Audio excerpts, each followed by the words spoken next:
Welcome back to Autism 411. I'm Dr. Tamara Moody.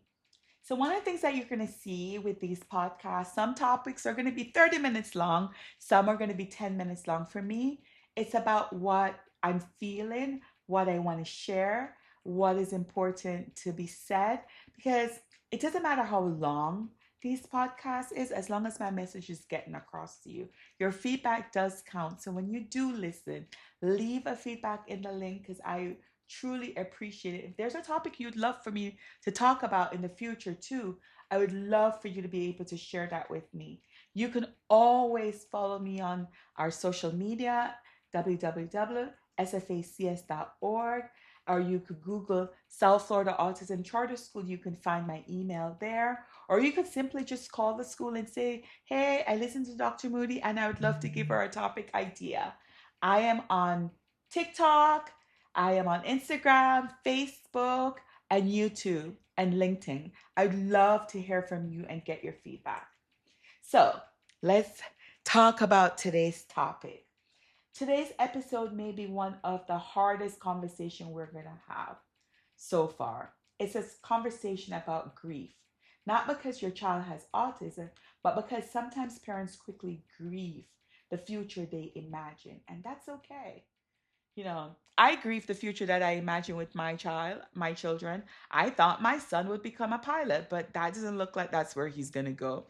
I really thought one of my daughters will become a doctor, and neither one will. And I say this because we all want what we want for our children. But you have to think, are you who your parents wanted you to be? Did you accomplish all the milestones that your parents had for you? So I want you to take a minute and just think about that. Parents quickly grieve the future they imagine. And I want to say this again, it's okay. Grief doesn't mean you don't love your child. It just means that you wanted something and that's not what happened. It means that you're human. It means that you have feelings. It means that you have expectations. I recently met with a parent and she wanted me to help her to figure out what she was going to do with her child's prepaid college fund. And this wasn't the first time I've had this conversation with parents. And while she was sitting in my office and we were talking about, the different ways we could figure out the whole, prepaid college fund, I saw the sadness in her eyes and I was like, I get it. I get it. And I validate her feelings because parents' feelings need to be validated. Not because she didn't love her son, just because she had prepaid college fund for both of her boys. One is going to use his and the other is still going to use his, just in a different way. So as a parent, we all have dreams for our children before they're even born. We imagine birthday parties, friendships, graduation, career, marriages, grandchildren, countless moments in between. Then for some families, a parent who has a child with autism, this picture changes altogether. Not because their child has less value, but because the future suddenly feels unfamiliar. And that's okay. Again, we're human. We're human. We have feelings. And no one should question our feelings for feeling sad.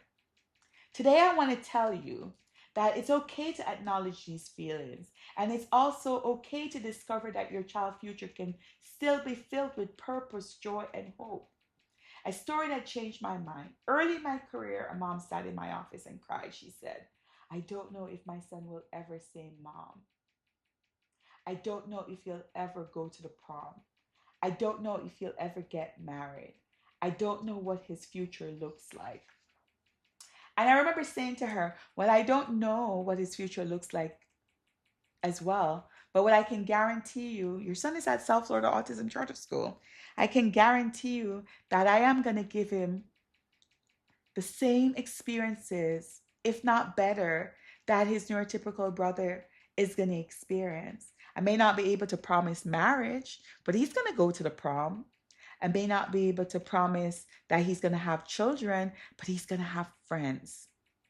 She wasn't crying, I thought, at that moment because she didn't love her son. She wasn't crying because she was mourning the life she thought he would have or time sometimes beautiful things that wouldn't be happening. She, I'm so sorry. I thought if she wasn't crying because she was mourning the life she thought he would have. Over time, some things beautiful happened. She stopped measuring her son life against someone else's timeline. And she started to listen what I was saying. And when I promised her that he was gonna have prom, and when I promised her that he was gonna have the life that was meant for him, she started to look at me differently. And she goes, "Tell me how." And I spoke to her in great details about everything because she was new to SFAX, in great detail about everything that we have at SFAX.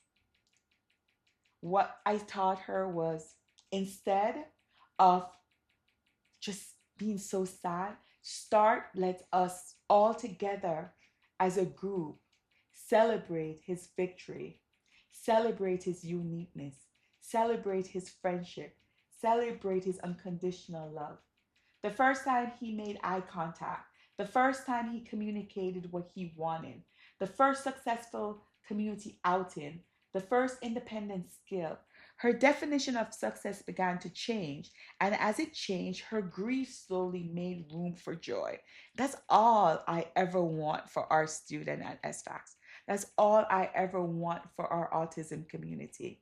Is that we need to look past what we thought they were going to be a pilot. And then look, he loves me unconditionally. I thought he was going to go to a prom. Well, guess what? He's still going to a prom. He's still having these experiences. Change in the question. That's what we need to do. One of the greatest gifts that we can give ourselves is changing the question we ask. Instead of asking, will my child ever be like everyone else? Ask, what is a possibility for my child? Instead of focusing on everything that hasn't happened yet, let's celebrate what's happening today. Celebrate progress, celebrate effort, celebrate strength, celebrate growth. Those victories matters. Do you know one of the happiest moment in my life working in this with this population for over seven, well gosh, SFAX has been open for 17 plus years, but I've been working in the field for over 30 years. One of my greatest victory or milestone, there's actually two. A student, when I was at the principal of the private school, when she signed the word orange and she goes, oh, oh.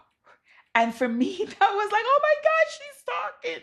Because her mom never even thought in a million years that her daughter would even utter the word, oh.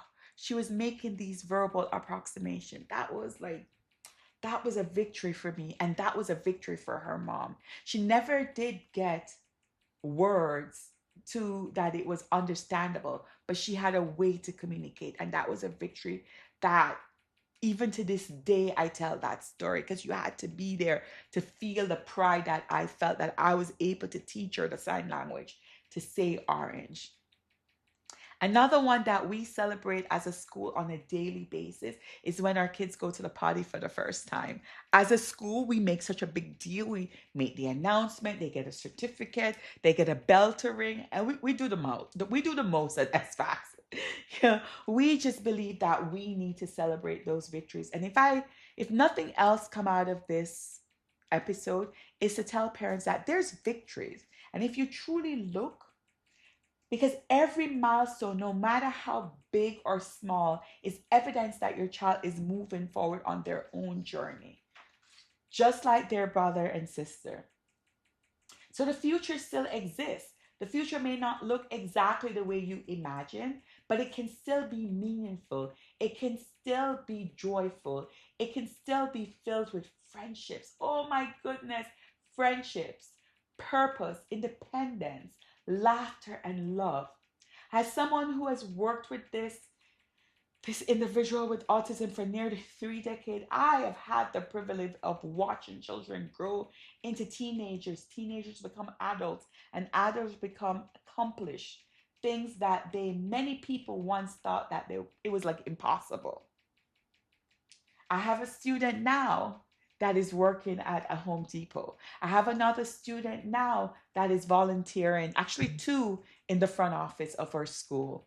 I have another student that works part-time at Whole Food. I have another student that is taking culinary classes at Miami-Dade College.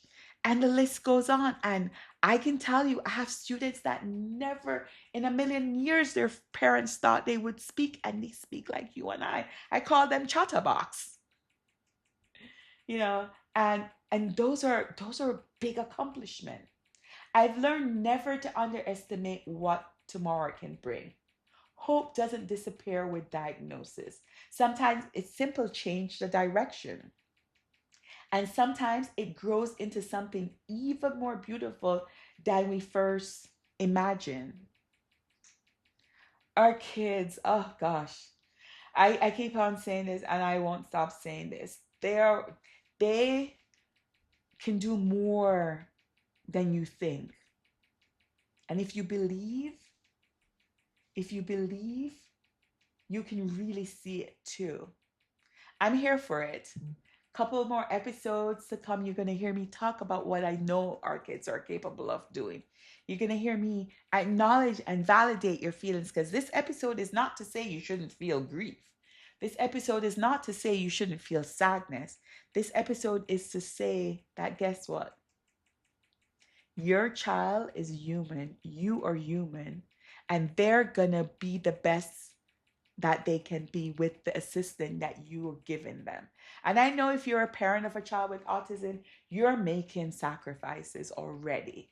The fact that you're sitting here listening to me talk about these different topics, you're already making sacrifices, because you are listening. For even if you get one little thing about any of my conversation, you've already made sacrifice because you've given your time to listen.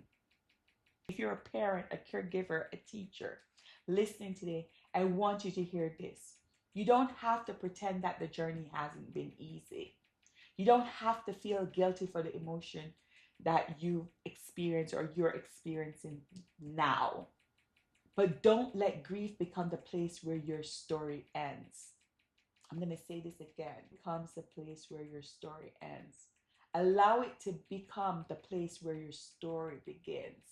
A new start, a fresh start, a different direction.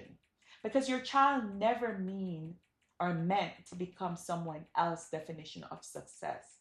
They were created to become the very best version of themselves. And that journey deserves to be celebrated every single day. Our kids need to be celebrated for their milestone every single day.